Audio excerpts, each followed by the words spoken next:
18वीं शताब्दी फ्रांस का सम्राट नेपोलियन बोनापार्ट अपनी सभी सेना को लेकर निकल पड़ा। उसका लक्ष्य था, बीच में एक बहुत बड़ा पर्वत आने वाला था, एल्प्स का माउंटेन, जिसको शायद आज तक किसी ने भी नहीं लांघा था। और वो अपनी सेना के साथ निकल पड़ता है। बीच में एक ज्योतिषी महिला मिलती है और वो कहती है कि आज तक इस पर्वत को किसी ने भी पार नहीं किया और तुम्हारी सेना कैसे इसे पार करेगी। जो जो इसे पार करने गया वो सारे मौत के घाट उतर गए। इतना खतरनाक ये मंजर, ये यात्रा है। तो जैसे ही सारे सेना के सैनिक ये बात सुनते हैं कि ये तो बहुत खतरनाक मिशन है, सभी सैनिक कहते हैं कि हम नहीं जाएंगे, ये हमसे नहीं होगा, हम अपनी जान जोखिम में नहीं डालेंगे। नेपोलियन सोचता है थोड़ी देर और फिर अपने साथियों से पूछता है कि आप में से आज तक ऐसा कोई है जिसने एल्प्स का माउंटेन देखा है? सब लोग कहते हैं हमने तो नहीं देखा। वो कहते हैं मैंने देखा है, मेरे पास नक्शा है। जैसे ही वो पर्वत आएगा मैं आप सबको कहूंगा आप लोग चले जाना, तब तक मेरे साथ चलो। तो वो पर्वत का नक्शा लेकर निकल पड़ता है। बीच में छोटे मोटे पर्वत आते हैं। वो पूछते हैं क्या यही एल्प्स का माउंटेन है? नेपोलियन कहता है ये नहीं, ये तो बहुत छोटा है, वो तो बहुत बड़ा है, खतरनाक है। थोड़ी देर के बाद एक बड़ा सा माउंटेन, पहाड़, पर्वत आता है। फिर से सारे सैनिक कहते हैं क्या यही एल्प्स का माउंटेन है? वो कहता है रुको मैं देखता हूं। वो कहता है नहीं, अभी तो बहुत आगे है, ये तो बहुत छोटा सा माउंटेन है, इससे कुछ नहीं होने वाला, इससे तो आप आराम से चढ़ जाएंगे। तो सेना बड़ी मुश्किल से उस पर्वत को पार करती है। फिर भी बीच बीच में कुछ लोग सेना के कहते रहते हैं कि हमें तो वापस जाना है। नेपोलियन कहता है थोड़ा तो रुक जाओ, थोड़ी देर मेरे साथ चलो, हम कोई मार्ग ढूंढेंगे, अभी तो पर्वत आया ही नहीं है। और एक पर्वत को पार कर कर वो नीचे उतरते हैं। फिर सैनिक के लोग पूछते हैं क्या पर्वत तो आ गया? वो कहता नहीं, अभी चलो थोड़ा आगे। और फिर आगे चलते तो देखते हैं जमीन ही जमीन है, पर्वत कहाँ है? नेपोलियन कहता है जो गया है ना वही एल्प्स का पर्वत था। जिस बात को मन ने मान लिया कि कठिन है वो कठिन है, और जिस बात को मन ने ये मान लिया कि बहुत आसान है वो आसान है। एक मनोवैज्ञानिक शिक्षक 2 कक्षाओं में जाता है। पहली कक्षा के बोर्ड पर एक सम लिखता है, मैथमेटिक्स का एक प्रॉब्लम, और उन बच्चों को कहता है कि ये सम इतना आसान है कि आपके जो नीचे की कक्षा है, निचली कक्षा, उन्होंने सबने इसे सॉल्व कर दिया और आपको ये सॉल्व करना है। फिर वो एक दूसरी कक्षा में जाता है, वही सम वहां पर लिखता है और कहता है कि ये सम इतना कठिन है कि आपके आगे की जो कक्षा है उनमें से भी ये किसी को ही नहीं आया। थोड़े देर के बाद वो परिणाम देखता है, जो पहली कक्षा होती है उसमें से 20 में से लगभग 15 विद्यार्थियों ने वो सॉल्व कर दिया, और जो दूसरी कक्षा होती है उसमें 20 में से केवल 5 ही वो हल कर पाते। क्यों? क्योंकि माइंडसेट, क्योंकि मन ने ये स्वीकार किया कि ये बात कठिन है। ब्राह्मण जीवन की संपूर्णता की जो तस्वीर है, जीत की जो तस्वीर है, विजय की जो तस्वीर है, उसमें एक चीज की आवश्यकता है और वो है विश्वास, निश्चय, फेथ, बिलीफ। जब मन में विश्वास होगा तो हम होंगे कामयाब। We shall overcome one day. जब ऐसा विश्वास हमारे हृदय में होगा कि जीत हमारी है, तब स्वतः ही जीत हमारे चरणों में आकर गिरेगी। हम सभी चाहते हैं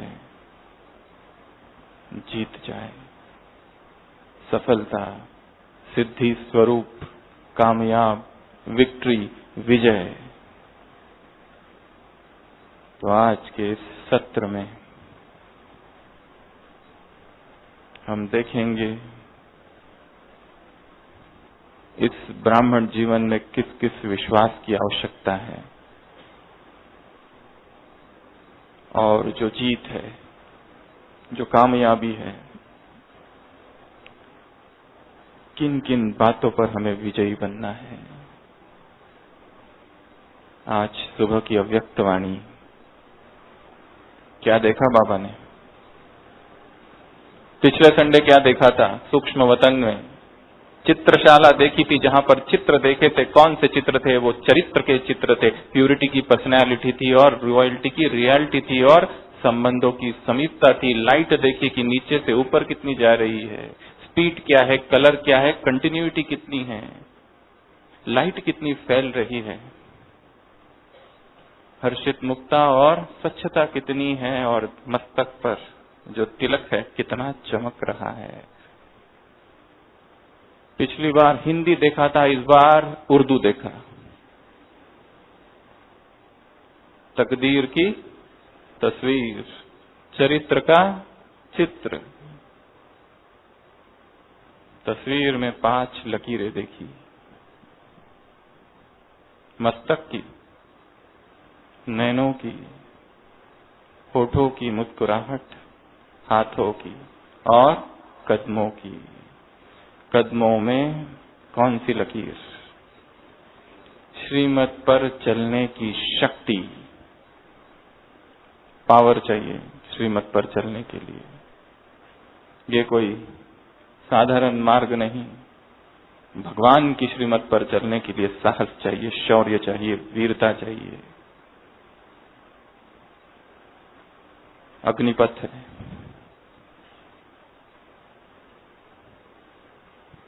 हाथों में कौन सी लकीर? श्रेष्ठ कर्मों की लकीर। होठों में कौन सी लकीर? मुस्कुराहट, सर्व प्राप्ति संपन्न अर्थात संपूर्ण संतुष्टता की लकीर।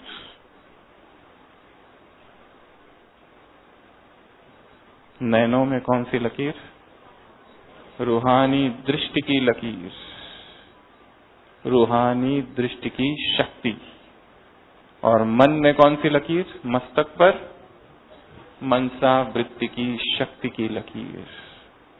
ऐसी 5 लकीरें देखी और देखा कि अपना चित्र स्वयं देखो, संपन्न है या कमियां हैं, सारी लकीरें अखंड है या नहीं है। तुम्हारी तस्वीर ऐसी हो कि तकदीर बनाने वाला उस तस्वीर में दिखाई दे, चित्र खो जाए और विचित्र दिखाई दे।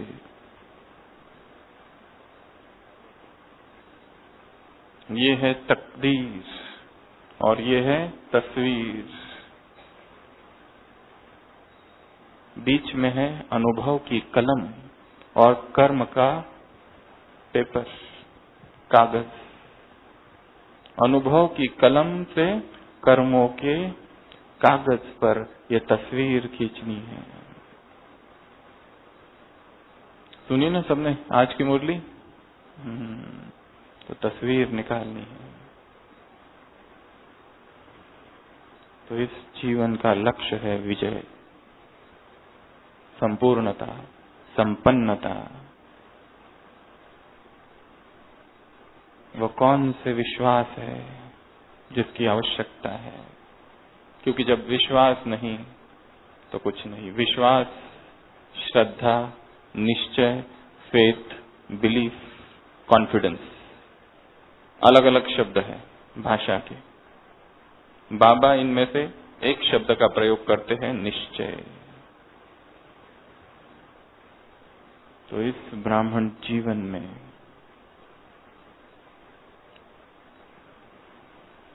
आज हम देखेंगे 7 प्रकार के निश्चय और 7 प्रकार की विजय।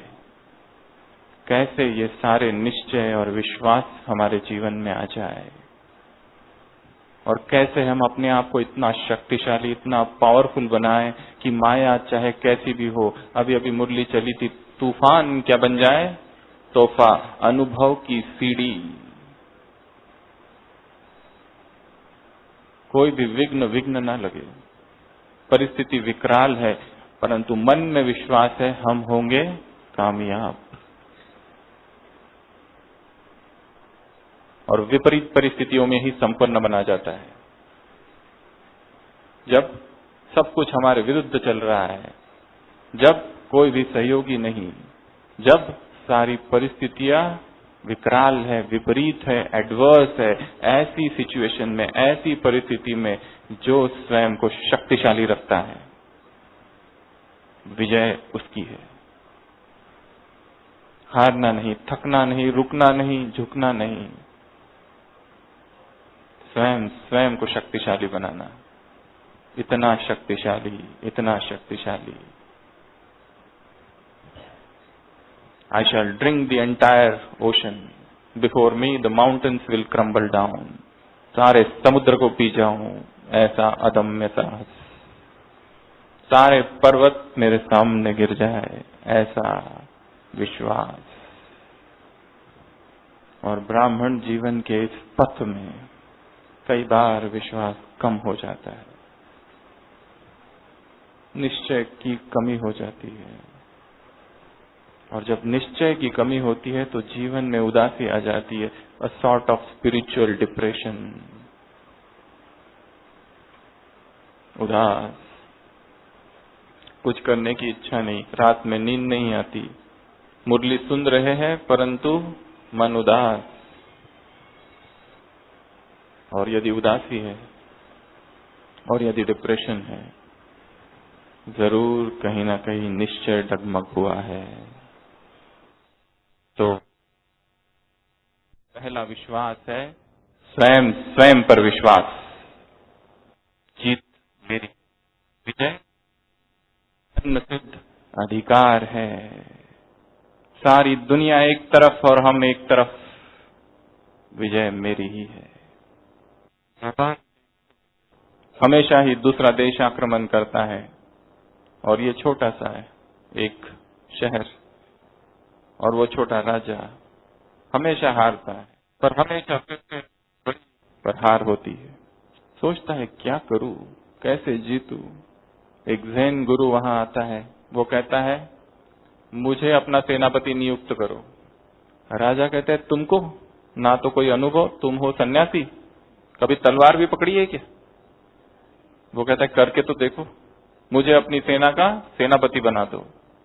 तो वो ज़ेन गुरु को सेनापति बना देता है, और वो गुरु पतला दुबला बूढ़ा सा सारी सेना को लेकर निकल पड़ता है, और जिससे युद्ध करने जाता है वो सेना 10 गुना ज्यादा है, शक्तिशाली संख्या में भी।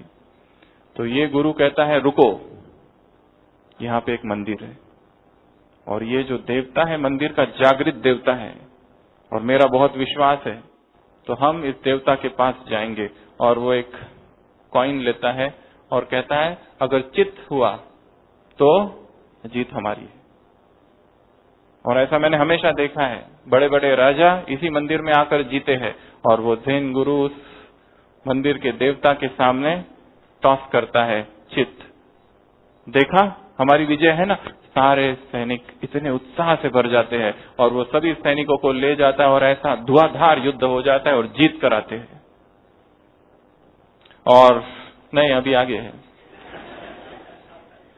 और फिर वो वापस लौट कर आते, बहुत खुशी में, बहुत खुशी में उस मंदिर के पास से गुजरते हैं। तो ज़ेन गुरु तो मंदिर की तरफ देखता भी नहीं। सैनिक कहते कम से कम धन्यवाद तो करो देवी का। वो कहता है कौन सी देवी? वो जो मंदिर में है देव, जागृत देवी। आपने ही तो कहा था उसी के मंदिर के सामने चितपट। वो कहता है वो सब नाटक था, दोनों की तरफ चित था। विश्वास, फेथ, सबसे पहला निश्चय है मेरा स्वयं पर विश्वास। हम जीतेंगे, हम जीतेंगे, हम जीतेंगे। जीत हमारी है, चाहे विकार कितने ही विकराल हो, जन्म जन्म के हो काम विकार, देहभान के संस्कार, पुरानी आदतें, देह को देखने की आदतें, और भोग और वासनाओं में डूबने की आदतें, व्यर्थ में जाने की आदतें। परंतु विश्वास है कि हम ही विजयी थे और हम ही विजयी बनेंगे। तो सभी फिर से अलर्ट होके बैठेंगे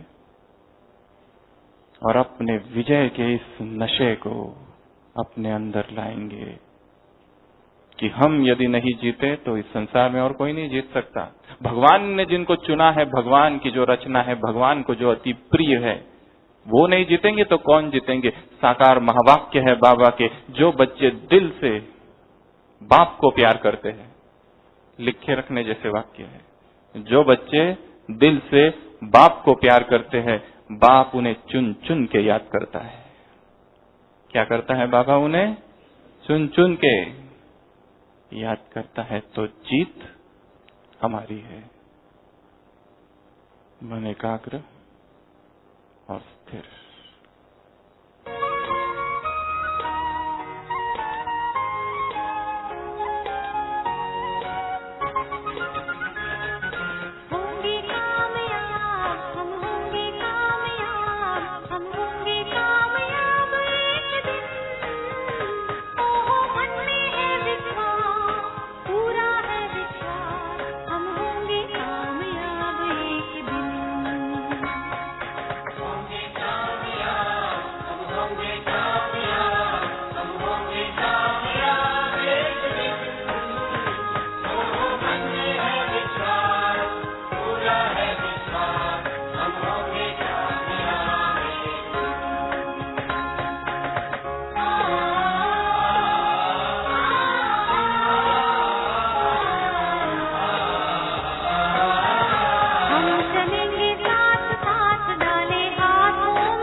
सभी खड़े हो जाएंगे और एक दूसरे का हाथ पकड़ेंगे, आंखें बंद और विजय का अनुभव करेंगे।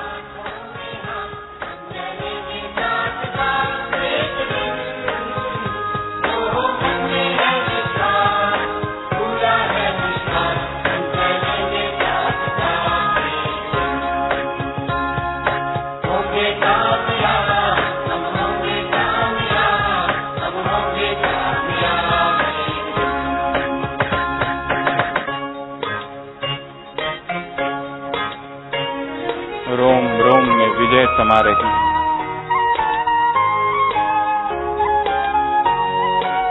वीरजा विजय की अनंत ऊर्जा।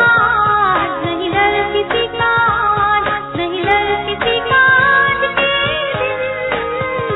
ओहो मन में है विश्वास, पूरा है विश्वास। नहीं डर किसी का आज के दिन।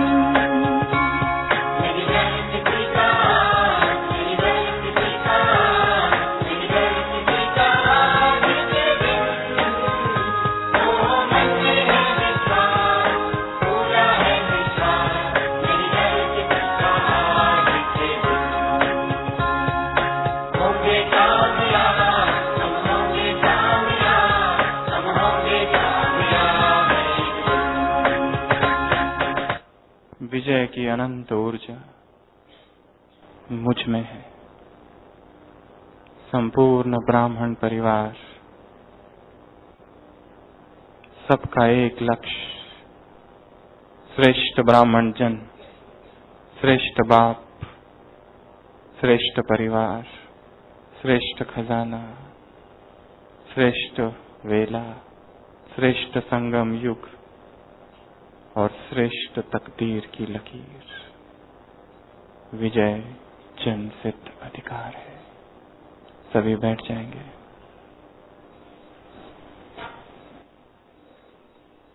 स्वयं स्वयं को याद दिलाना है कि मैं वो आत्मा हूं जिसने सारे विकारों को जीता था। ये विकारों को जीतना इतना मुश्किल नहीं है। मैं कर सकता हूं और मैं ही कर सकता हूं। अगर मैं नहीं करूंगा तो कौन करेगा? जिसके साथ स्वयं भगवान है।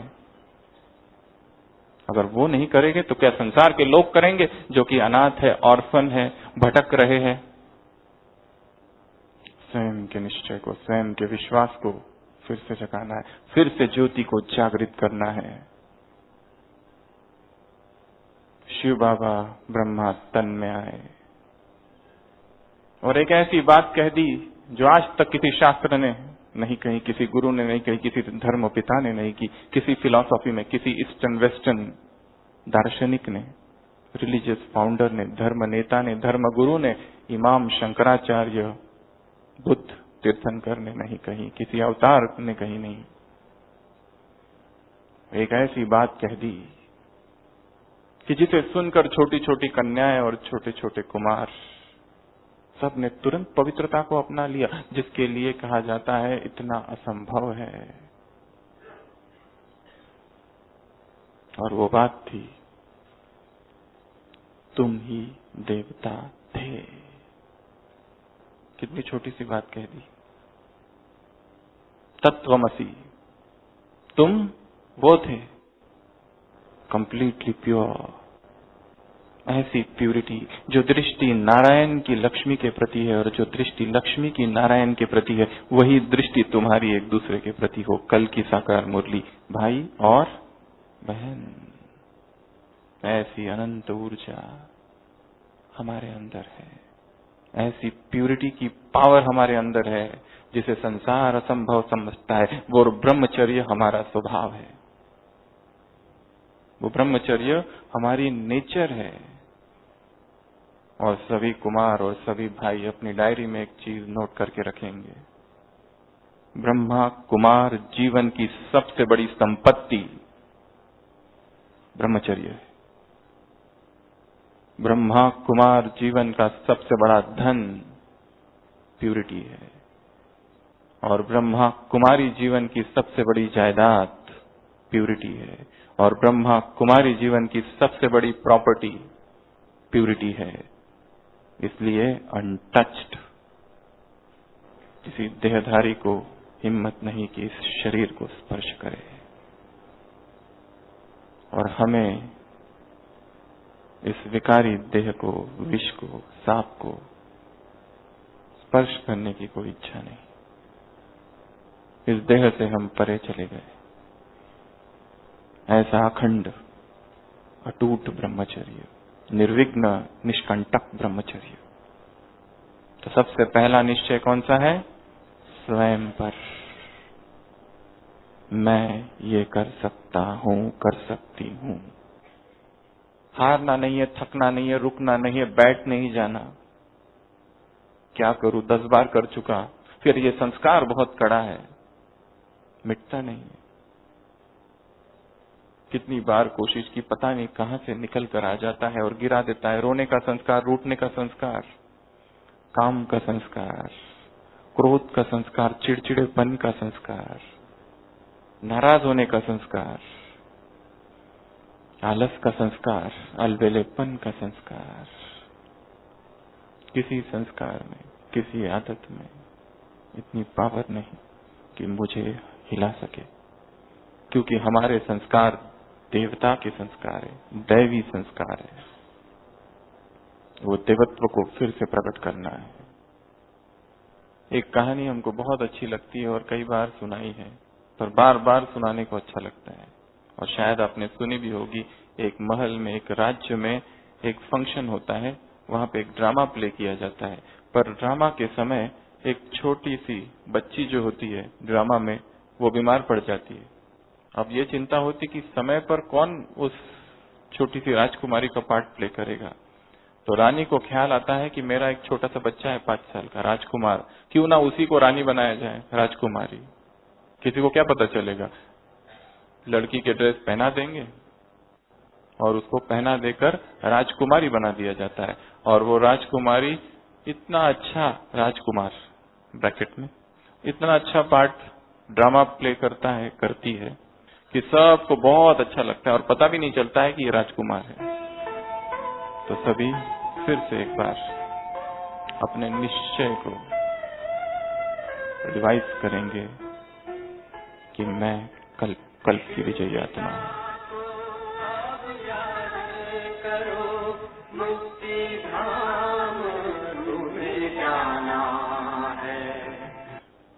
वो रानी इतनी खुश हो जाती है कि एक चित्रकार को बुलाती है और उस राजकुमारी के वेश में जो चित्र है वो चित्र निकालने को कहती है। घटना पूरी हो जाती है। राजकुमार बड़ा हो जाता है, 20-25 वर्ष का, और एक बार राजमहल में घूमते घूमते उस कमरे में पहुंचता है और वो चित्र देखता है राजकुमारी का, और उसे बहुत अच्छा लगता है। नजदीक जाता है, राजकुमारी को देखता है। कौन सी राजकुमारी? राजकुमार। और नीचे तारीख पढ़ता है, और तारीख पढ़ते ही उसको लगता है अब ये राजकुमारी तो मेरी ही उम्र की हो गई होगी, और उसको प्यार हो जाता है। फिर वो उसी को चित्र को देखते रहता है बार बार बार बार बार बार, और फिर सोचता है अगर ये इसी तारीख में मेरे ही उम्र की थी, अब बड़ी हो गई होगी, जरूर आसपास कहीं होगी। खोज चालू करता है, किसकी? राजकुमारी की। बहुत ढूंढता है, कहीं नहीं मिलती। फिर उदास, प्यार मोहब्बत इश्क, भोजन में इच्छा नहीं, राजपाट में मन नहीं लगता, खोया खोया सा रहता है बस उसी राजकुमारी की याद में। मंत्री एक बार देखता है कि क्या हुआ, वो कहता है कुछ नहीं, ऐसी बातें प्राइवेट रखी जाती है, बताई नहीं जाती। वो कहता है कुछ नहीं। वो कहता है फिर भी बताओ, मैं तुम्हारी मदद करूंगा। तो कहता है कि मुझे एक राजकुमारी से प्यार हुआ है। मंत्री पूछता है उसका नाम? वो कहता है नाम तो पता नहीं। कहाँ रहती है? वो भी नहीं पता। फिर तुमको मिली कहाँ? मिली नहीं। फिर? वो कहता है चलो, चित्र के पास ले जाता है, कहता है ये है, पर ये तो बहुत छोटी है। वो कहता है तारीख पढ़ो, वो भी मेरी उम्र की होगी। तो मंत्री को एकदम से पुरानी घटना याद आती है। बूढ़ा मंत्री है, उस जश्न में वो भी था, और वो उसको कहता है अरे ये तो तुम ही हो, तत्वमसी, दाओ आर्ट दैट। और जैसे ही वो सुनता है, उसका वो प्यार, उसका वो क्रश, इन्फैचुएशन, उसकी वो अफेयर, वो मोहब्बत एक सेकंड में नष्ट हो जाती है, समाप्त हो जाती है, क्योंकि अब उसे पता चल रहा है ये तो मैं ही हूं। और जब उसे वास्तविकता का परिचय होता है तो भ्रम मोह सब खत्म। और जैसे ही हमें पता चलता है तत्वमसी की तुम ही वो देवता थे, तुम में ही वो पवित्रता थी, तो अपने आप वो दिव्यता, वो दिव्य गुण अपने आप आने लगते हैं। ये मैं नहीं, ये जो वर्तमान में हूं ये नहीं, मैं वो हूं। तो सबसे पहला निश्चय है स्वयं में। समान वाली चीज किसी भी धर्म में नहीं है। कि यहां पर भगवान ने बताई, किसी भी अव्यक्त वाणी का फर्स्ट पैराग्राफ क्या होता है? तुम ये हो, तुम वो हो, तुम ऐसे हो, तुम वैसे हो। आज दिलाराम बाप राज दुलारे बच्चों के 3 तख्त देखने आए हैं, भ्रुकुटी तख्त, दिल तख्त और भविष्य का तख्त। अब ये भी मुरली चली ना, कितने ऊंचे ऊंचे समान हायर कॉन्शियसनेस है। समान is a stage of higher consciousness जो आत्मा को उठाती है इंफीरियोरिटी कॉम्प्लेक्स से, हीनता के भाव से, न्यून गंडता से, और ऊंचाई में रख देती है। पहला निश्चय स्वयं, ए फॉर आत्मा, बी फॉर बाबा। दूसरा निश्चय है बाबा पर निश्चय। जब भगवान साथ है, क्या रोकेगा आंधी और तूफान? मेरे संग संग चलते बाबा, साथ साथ वो चल रहा है, उसकी छत्र छाया, उसका साथ है, उसका अनुभव है, वही आसपास कहीं ना कहीं है। तुम तो यही कहीं बाबा मेरे आसपास हो। अभी हम कहते हैं वो आसपास है, फिर भक्ति मार्ग में हम कहेंगे वो सर्वव्यापी है, फिर संगम युग की शुरुआत में अपनी गलती को ठीक करेंगे, और संगम युग जैसे जैसे आगे बढ़ेगा फिर से वो आएगा कि वही आसपास है। दुनिया वालों को कहते हैं नो, सर्वव्यापी नहीं है, और हम अंदर क्या सोचते हैं? वो मेरे साथ साथ चल रहा है, जहां मैं वहां वो। तो दूसरा निश्चय है भगवान पर, जिसको अपना जीवन दिया है वो रक्षा करेगा। योगक्षेमम वहाम्यहम्। जीसस क्राइस्ट के पास उसके शिष्य आते हैं, जीसस क्राइस्ट कहता है जाओ मेरा संदेश सबको सुनाओ। वो कहता है कैसे सुनाए? हमें तो बोलना भी नहीं आता, भाषण करना नहीं आता, हम कैसे भाषण दें? और हमें ये वस्तुएं चाहिए सेवा करने के लिए। वो कहता है seek ye first the kingdom of God and his righteousness and all these things shall be added unto it। पहले भगवान और भगवान के राज्य को पालो, संसार की सारी वस्तुएं अपने आप मिलेगी। जाकर बस खड़े हो जाओ सभा के सामने, it shall be given unto you at that hour। क्या बोलना है तुम्हें उस समय दिया जाएगा। जाओ, तुम्हारा कुछ नहीं करेगा। You're very here is numbered, तुम्हारा एक एक बाल मैंने गिन के रखा है, कुछ नहीं होगा। बाप कहते हैं, बाप तुम्हारा अंगरक्षक है। God himself is your bodyguard, God himself is your watchman. वो पहरेदार है, वो रक्षक है, वो तुम्हारी रक्षा करेगा। असंख्य भाई बहनों के कैसे कैसे अनुभव है, बाबा ने कैसे किस मोड़ पर उनकी रक्षा कर ली। एक बहन अपना अनुभव सुनाते, बहुत वरिष्ठ बहन, अभी भी है, बाबा के समय की। एक बार गीता पाठशाला में गए, रात में लेट हो गया, कोई व्हीकल नहीं थी आने के लिए, एक ट्रक जा रहा था, तो उस ट्रक वाले से कहा मुझे वहां छोड़ दो। तो वो ट्रक वाले ने कहा आओ बैठो, और वो ट्रक वाला चालू हो गया। और जैसे ही ट्रक चालू हुआ, 10 बज रहे थे रात के, वो ट्रक वाले की दृष्टि बदल गई और उसने ट्रक को किसी और दिशा में मोड़ दिया। अंधेरा था, और ये जो बहन थे, अभी भी है, उसको एकदम से पता चला ये क्या है, और उसने तुरंत एक सामान लिया और अपने अंदर बाबा का आह्वान किया, और मैं शिव शक्ति अवतार हूं, दुर्गा हूं, काली हूं। एकदम से वो रूप धारण कर लिया अंदर ही अंदर, और बैठ गई वहां पर बस, और उसको दृष्टि देने लगी। और जैसे ही वो बहुत आगे निकल के आता, 4-5 किलोमीटर,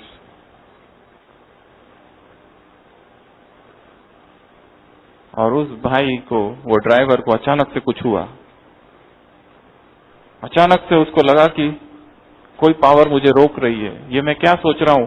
उसको लगा कि साक्षात देवी मेरे बाजू में बैठी है, अनुभव हुआ, और उसने एकदम से ट्रक रोका और माफी मांगने लगा कि मुझे माफ कर दो।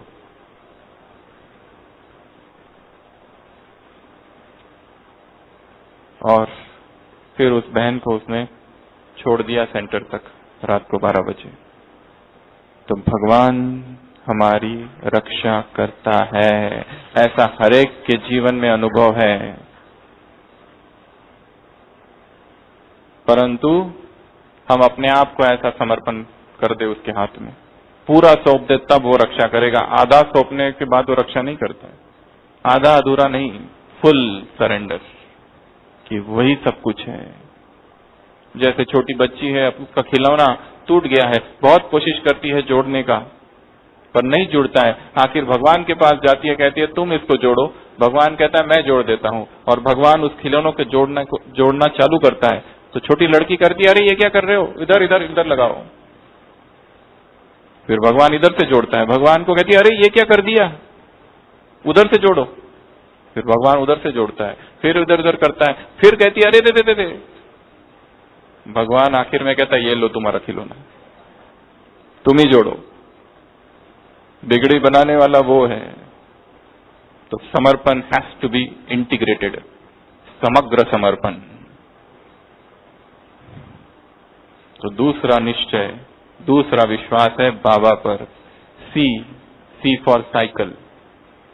ये चक्र है 5000 वर्ष का, 5 युग है। इस चक्र पर निश्चय।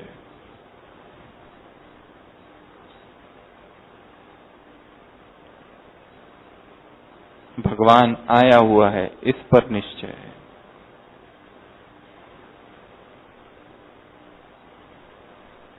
इसी चक्र में हम ही देवता थे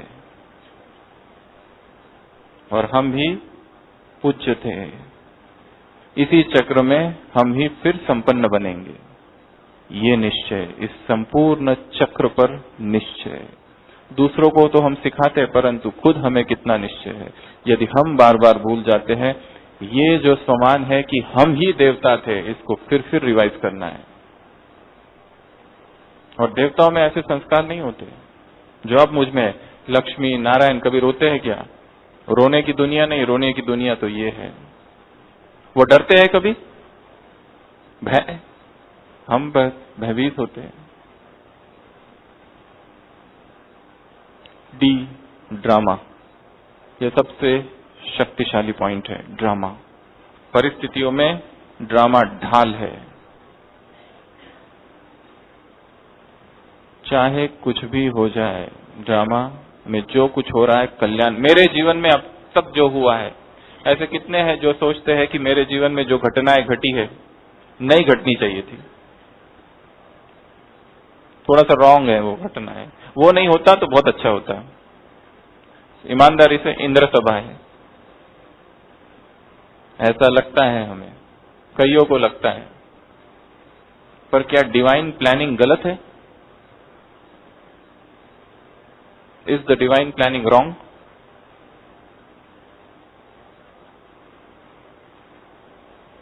क्या ड्रामा में भी मिस्टेक है? ड्रामा एक्यूरेट है, अगर वो नहीं तो ये भी नहीं। कोई एक सेंटर था, सुना होगा आपने, 4थे मंजिल पर नीचे आग लग गई, सेंटर जल गया। बच्चे पहुंचे बाबा के पास, बाबा आपका भगवान का घर और जल गया, आपने बचाया भी नहीं। बाबा ने कहा ठीक ही हुआ। सेंटर, उसके बर्तन, उसके सामान सब, नीचे टायर की दुकान थी, वो सब गया। बाबा ने कहा अच्छा ही हुआ। क्यों? 3 कारण थे उसके। वहां जो दादी रहती थी, उसको पहले तो चढ़ते नहीं आता था, सीढ़ियां चढ़ो, क्योंकि जितनों के घर जले थे सरकार ने सबको नीचे फ्लैट दे दिया फिर बाद में। तो एक फायदा तो ये हो गया कि दादी को ऊपर, जो भी दादी थी वहां पर पुरानी, उसको चढ़ना उतरना आसान हो गया। दूसरा, इंश्योरेंस था तो सारे पैसे वापस मिल गए। और तीसरा, क्योंकि जल गया सेंटर तो भाई बहनों की भावना इतनी थी, इतना कुछ लाके दे दिया, इतना लाके दे दिया, डबल लाके दे दिया। तो हम तो केवल एक दृष्टि से देखते हैं, टनल विजन, इतना ही देखते हैं बस। ये ऐसा नहीं होना चाहिए था, इसमें मेरा नुकसान है। भगवान कुछ और देखता है, ड्रामा में कल्याण ही कल्याण है, परंतु साक्षी भाव से देखना उसको। स्वार्थ दृष्टि होगी तो कुछ भी नहीं दिखेगा। तो ड्रामा कल्याणकारी है, ड्रामा न्यायकारी है। किसको ऐसा लगता है मेरे साथ बहुत अन्याय हो रहा है? ऐसा नहीं होना चाहिए। क्या हम ही सहन करते रहे? जब से ब्राह्मण बने जो आता है सब दबाते हैं, कि हम सहन ही करते रहे? आप लोग कहते हो कि मूर्ति बन रही है, अरे मूर्ति का हम तो चकनाचूर हो रहे हैं। ऐसा हम उदाहरण देते ना, सहन करो सहन करो, मूर्ति बन रही है। और मूर्ति जब तैयार हो जाती तो फाइन स्ट्रोक्स बड़े दर्द करते हैं। नाक ठीक करनी है, बहुत फाइन माइनर स्ट्रोक देते, वो तो और ज्यादा दर्द करते।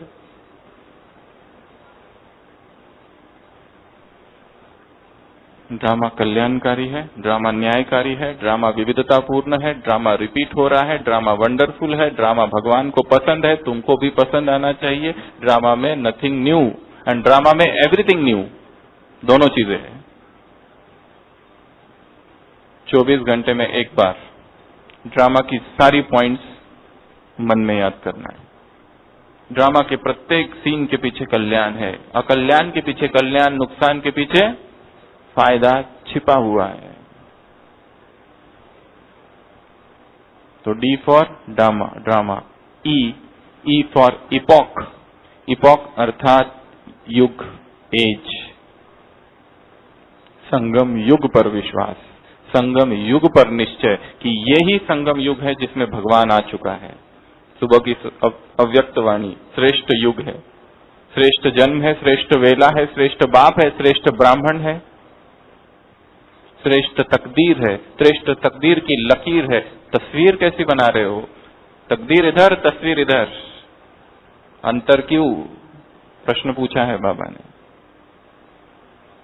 तो इस संगम युग पर अपने आप को याद दिलाना है, मैं कलयुग में नहीं, मैं संगम युग पर हूं। और इस संगम युग पर ब्राह्मण परिवार मेरे साथ है, बाबा मेरे साथ है। A, B, C, D, E, F family, family पर विश्वास। कौन सा परिवार है ये? प्रभु परिवार। पर ब्राह्मण कहते हैं हमने बाबा से कहा था बाबा तुम आ जाओ भक्ति मार्ग में, ये तो कहा ही नहीं था कि परिवार साथ साथ लाओ। पर ब्राह्मणों के हिसाब किताब ब्राह्मणों के द्वारा ही चुकतू होंगे। अज्ञानियों के साथ हमारे कम हिसाब किताब है, हमारे ज्यादा हिसाब किताब कहाँ है? इधर। किसी जन्म में हम राजा थे और दूसरे राज्य पर आक्रमण कर दिया, उस राज्य को हरा दिया, कितने सैनिक मर गए। अब वही राजा घर में बेटा बनकर आया है, पति बनकर आया है। हम जमींदार थे, किसी गरीब की जमीन हड़प ली थी, अभी वही हमारा इंचार्ज बनकर आया है। उसका पूरा परिवार भूखों मर गया था तुम्हारे कारण। तो छोटा सा बच्चा पालना में होता है ना, उसके हाथ में तलवार देखना, तलवार लेकर आया है वो, एक एक हिसाब चुकतू करूंगा। तो जो कुछ हो रहा है कार्मिक अकाउंट सेटल हो रहे हैं। यदि कोई गाली दे तो बहुत धन्यवाद, तुम्हारी वजह से मेरा अकाउंट तो क्लियर हो गया, सहयोग के लिए धन्यवाद। क्लियर हो गया ना, तुमने कह दिया, मैंने कभी कहा होगा।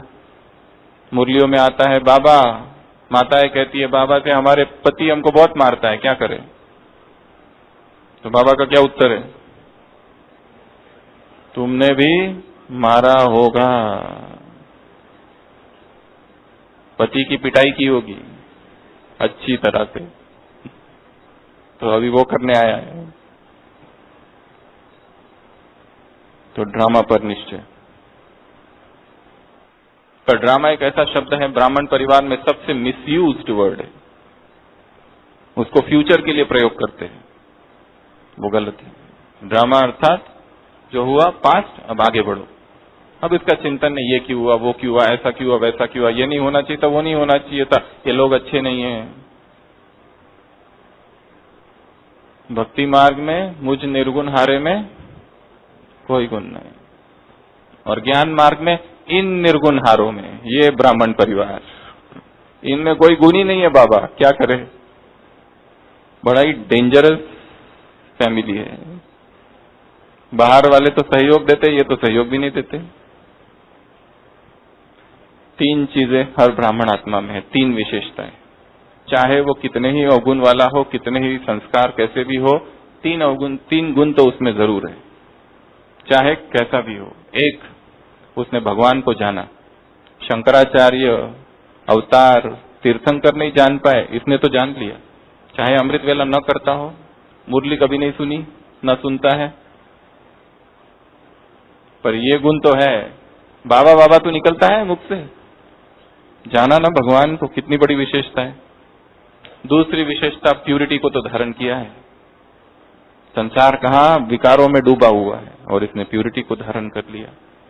पुरुषार्थ भले ना करे, संस्कार कैसा भी हो, परंतु ये गुण तो है। और तीसरा, सूक्ष्म या स्थूल रूप से अपने जीवन को भगवान के लिए समर्पण किया है। हर ब्राह्मण में ये तीन गुण है। मनसा वाचा कर्मणा, तन मन धन से अर्पण किया है अपने आप को, कहीं ना कहीं, किसी ना किसी थोड़े बहुत रूप में। चाहे कैसी भी ब्राह्मण परिवार की आत्मा हो, परंतु उसमें ये तीन गुण जरूर है। इसलिए अच्छा है, बहुत अच्छा है, वाह परिवार वाह।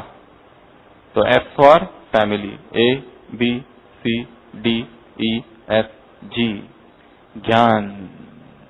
एक तो है बाबा पर निश्चय, लोगों को बाबा पर निश्चय, पर बाबा का जो ज्ञान है उसमें थोड़ा कम निश्चय, ज्ञान की एक एक पॉइंट पर कम निश्चय। ऐसा होगा क्या वास्तव में?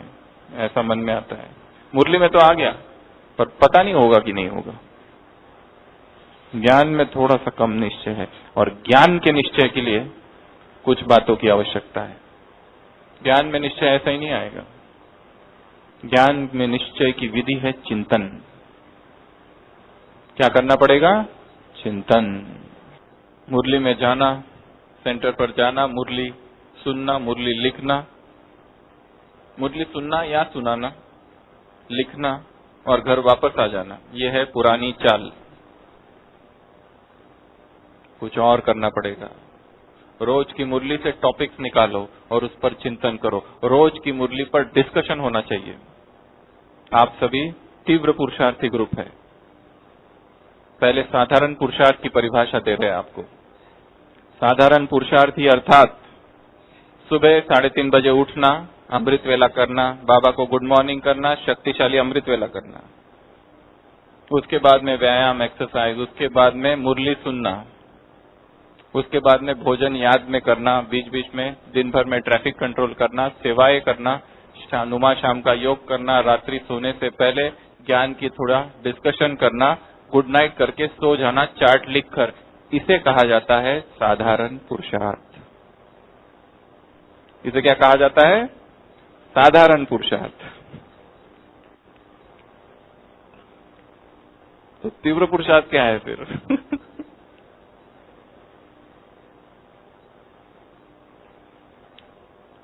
साधारण पुरुषार्थ अर्थात 2 घंटे बैठ के योग। साधारण पुरुषार्थ बैठ के 2 घंटा। तीव्र पुरुषार्थ अर्थात 4 घंटे मिनिमम बैठा हुआ योग। कितनी सारी चेंजेस करनी पड़ेगी दिनचर्या में, कितना टाइम वेस्ट हो रहा है, वो सबको रोकना पड़ेगा। टाइम वेस्ट हो रहा है ना ब्राह्मणों का कितना। 3 मुख्य है उसमें से जहां सबसे ज्यादा टाइम वेस्ट हो रहा है। Digital world, TV, mobile, internet, WhatsApp, social media, सबसे ज्यादा टाइम जा रहा है उसमें। दूसरा, घूमना फिरना, यहां देखूं वहां देखूं, इसको देखूं उसको देखूं, ये स्थान वो स्थान, साइट सीइंग। और तीसरा, संसार में है शोक वाटिका, शोक। सतयुग में है अशोक वाटिका और ब्राह्मणों की है छोक वाटिका। छोक वाटिका, छोक छोक, फ्राइड राइस, हर चीज को छोक लगाओ। दाल बनी है पर उसको छोक लगा के फ्राइड राइस। दिन भर खाऊं खाऊं खाऊं खाऊं खाऊं खाऊं, ये खाऊं वो खाऊं, ये बनाऊं वो बनाऊं, बना है छोक लगाओ, छोक वाटिका। शोक वाटिका, अशोक वाटिका, और ब्राह्मणों ने नई वाटिका निर्माण की है किचन में। कौन सी? छोक वाटिका, जिसमें हर चीज को छोक लगाना है। जो भी बन रहा है डालो उसको तेल में, तेल ही तेल दिखाई देना चाहिए। विषय वैतरणी नदी से निकले, अभी तेल वैतरणी नदी में डूबे हुए हैं। तेल दिखना चाहिए ऊपर तैरता हुआ। और भोजन के बाद जब तक ऐसा आवाज नहीं आता है मजा ही नहीं आता है। ऐसा तीखा चाहिए एकदम, ऐसा मसालेदार, पेट पूरा। आहा हा हा। भक्ति मार्ग में हमारा ही यादगार है बड़ा बड़ा पेट। ब्राह्मण जाते हैं, दक्षिणा स्वीकार करते हैं और साथ में भोजन लेकर भी जाते हैं घर के लिए।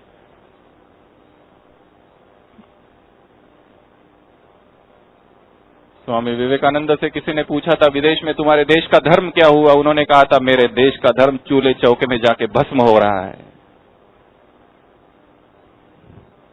Where kitchen is temple and food is god. Brahma Kumar और ब्रह्मा कुमारी क्या बन गए? दिन रात किचन में ही है। क्या कर रहे हैं? नित्य नए प्रयोग। ज्ञान योग के नहीं, व्यंजन के, रेसिपीज के। शरीर को जितना चाहिए उससे कितना खिला रहे हैं, डबल। उससे आधा पेट हमारा भर रहा है और आधा डॉक्टर का। डॉक्टर के प्रति इतना रहम दिल है। भक्ति मार्ग में देवताओं के दर्शन किए, संगम युग पर डॉक्टर दर्शन। क्योंकि दिन रात खाऊं खाऊं खाऊं खाऊं। थाली हमारी भी, ये सब्जी कहां से आई एक्स्ट्रा वाली?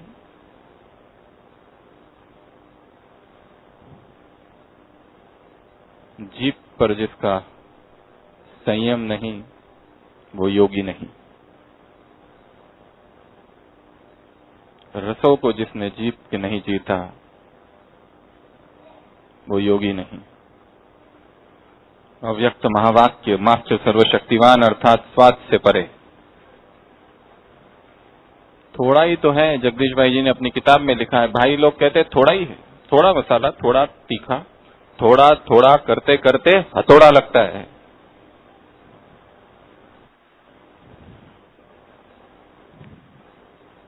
ज्ञान पर निश्चय, और ज्ञान के निश्चय के लिए चिंतन चाहिए, और चिंतन के लिए समय चाहिए। और समय, एक सेकंड की वैल्यू कितनी? अभी अभी मुरली चली शांतिवन में, 15 नवंबर 2009 की रिकॉर्डेड, 1 वर्ष। क्या कर रहे हैं हम अपने समय के साथ?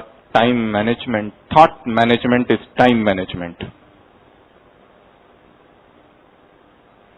जिसने समय को सफल किया, समय उसको सफलता देगा, और जिसने समय को नष्ट किया, समय उसको नष्ट कर देगा एक दिन। इसके लिए all time wasting stop, all unnecessary surfing stop, all internet unnecessary usage stop. Do not go to YouTube without purpose. जब तक लक्ष्य नहीं तब तक जाना ही नहीं उसमें। लक्ष्य है कोई क्लास सुननी है, क्लास सुना और वापस। 1 क्लिक शूद्र कुमार से ब्रह्मा कुमार से शूद्र कुमार,